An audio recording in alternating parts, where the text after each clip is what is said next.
Today, let's talk about the pace of eating.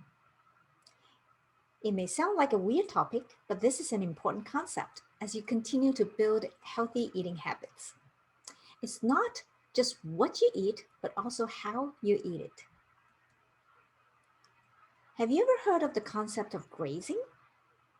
Some people say it's best to eat small meals but frequently throughout the day. Others claim that this is not so good because you're making your pancreas produce insulin constantly to lower the increased blood sugar, and that would lead to insulin resistance and type 2 diabetes. Well, these advice mean well, but again, we need to be mindful of our individual physiology. One size doesn't fit all. How do you determine whether you are more suitable to grazing or eating 3 square meals a day? One factor to look at is your stomach acid level. If you are type A, you have the least amount of stomach acid among all types. So you generally do well with smaller amounts of food for each meal and more frequent meals throughout the day. If you found it hard to swallow what seems to be a normal portion for others when you sit down for your main meals, don't feel bad about it. That's just the way your body is built. Eat less, eat light, and eat more frequently if necessary. Because the smaller amount of stomach acid and digestive enzyme, or IAP, you may also find yourself eating more slowly than those with a different blood type. You don't need to feel bad about that either. In fact, others have much to learn from you in terms of slowing down and chewing carefully. Eating while you're on the go or while sitting at the desk while doing stuff on the computer are not a good idea. Your stomach needs all the attention while you eat. Give it that space so it can work properly for your nourishment. Think of using your mealtime as self care time. Relax and savor the taste of the food. When you do that, it also gives the brain more time to receive signals from the stomach, so it knows when it is satisfied before you eat too much. That's a good strategy, especially if you're looking to lose weight. Type AB have a similar level of stomach acid, but slightly more than type A. So, if you are type AB, you should adopt the same strategy of eating less but more frequently if it suits you better than 3 big meals a day. On the other end of the spectrum are type O's. Having the largest amount of stomach acid among all types, type O's generally do well with digesting 3 solid meals a day. If you are type O like me, and if you eat enough protein in each of your meals, you wouldn't find it necessary to graze. The right amount of protein and veggies will give you long lasting energy throughout the day. One important thing to remember, and I have to remind myself too, is that because of the strong digestive power, we have a tendency to devour our food very quickly. Slow down. It's very important to chew your food slowly and allow yourself the time to sit down for a proper meal. Your food won't digest well if you eat while on the go. You may find some tension in your stomach afterwards.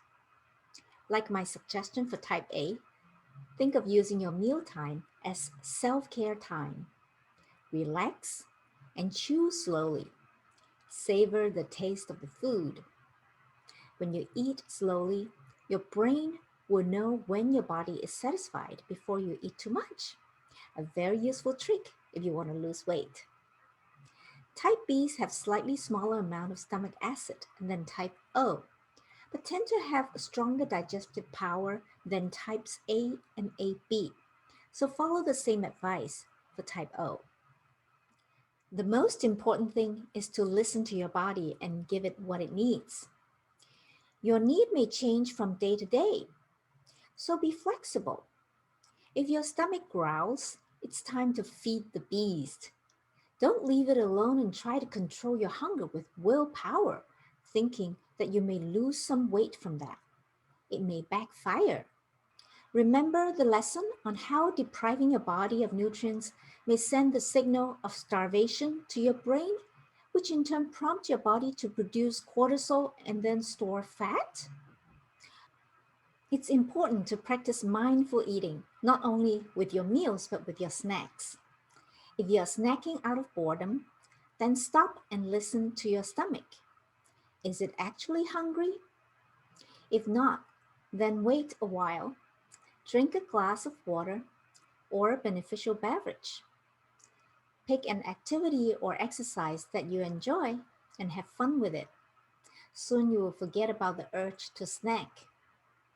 Sometimes you might feel the urge to have something to munch on while watching TV or socializing.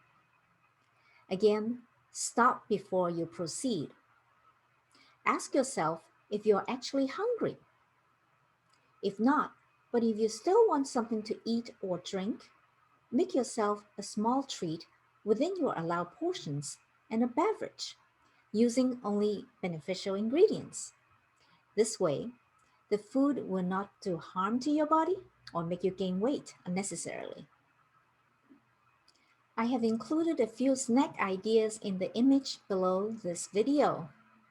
When choosing ingredients, make sure you use beneficial and neutral ones and avoid all avoids.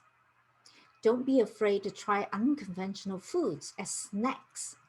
For example, if your diet allows a certain amount of fish that you can't seem to fit into your everyday meals, try eating one or a few sardines off of a can as a snack. Or make a tuna salad and eat it directly or spread it on a slice of compliant toast or cracker. Both types of fish are available in cans and are compliant for all blood types. Make sure you get ones that come in just water or olive oil and sustainably fished. Type O's have the additional freedom to indulge in meat for snack. For example, have a few meatballs with a cup of green tea. Why not?